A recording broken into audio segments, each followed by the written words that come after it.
More financial help is on the way for lower to middle income workers and the self-employed. A new initiative will be rolled out to help those still significantly affected by job or income loss despite earlier relief measures.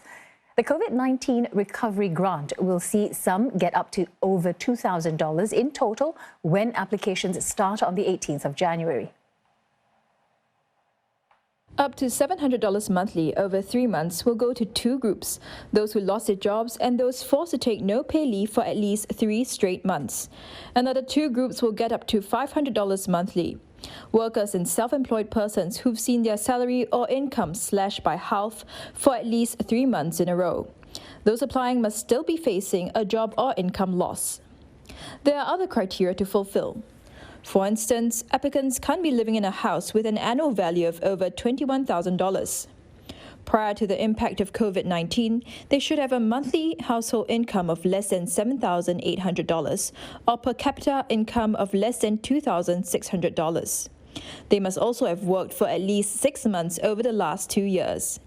Applicants must show that they've gone through training or searched for jobs on government-linked portals such as My Careers Future or My Skills Future portals. They'll also qualify if they've gone for job interviews or career coaching in places such as Workforce Singapore Career Centres.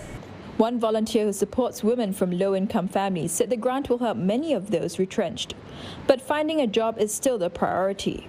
Any financial support is definitely helpful, but what I see with the women is that they're looking more for some stability.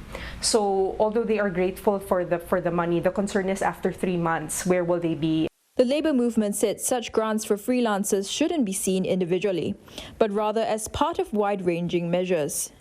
Importantly is that this financial support move is also supported by a larger supporting ecosystem for our freelancers, right, to be able to, get back to earning a viable livelihood.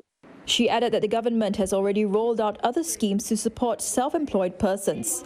These include upskilling programs and efforts to help them move to growing industries with more positive outlooks. More support also inbound for taxi and private hire car drivers. They are set to receive higher monthly payouts under a new $133 million fund starting next month. The aim is to cushion the impact of reduced earnings during the pandemic. But some drivers say what they're really looking forward to is the further easing of COVID-19 restrictions, which could drive up passenger volume. When Rene Nicholas Gabriel finishes his shift as a worksite supervisor, he takes off his helmet and hits the road for at least 5 hours. Mr. Gabriel has been driving a private hire car full-time for 7 years. But he took on another job to make ends meet during the pandemic as employees started working from home and tourism came to a standstill. Before the pandemic, usually the take-home will be about 3,000. But now it's tough even to hit 2,000. I've got a family to feed and that is not enough to sustain. About 52,000 drivers like Mr. Gabriel will be getting more help next year.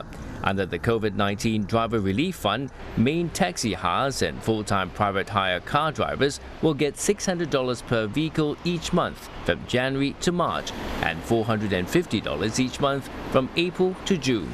This will replace the Special Relief Fund, which provides $300 in monthly payouts. But drivers like Mr. Gabriel say what could really help is further loosening of COVID-19 restrictions. We need more customers. When there's nightlife, the income will be better. When the surge is higher, we can do lesser trips. During phase 3, more passengers will come out and I will get more jobs. 有的人可以给人多8个人嘛，所以应该是有帮助了。 The other part too maybe has to do with also people wanting to rediscover Singapore again. In terms of number of trips that have been taken, it has actually been an upswing. If let's say they feel that it is getting a little bit long drawn for them, to wait for a full recovery, one of the things that they can consider is upskilling or actually getting new skills to go into new industries. Eligible drivers will not qualify for the new COVID-19 recovery grant. 7 in 10 applications for the Self-Employed Persons Income Relief Scheme have been successful. NTUC says it exercised flexibility in the qualifying criteria to support more people. Even so, some were still turned away, including those who earn much higher incomes or live in high-value properties.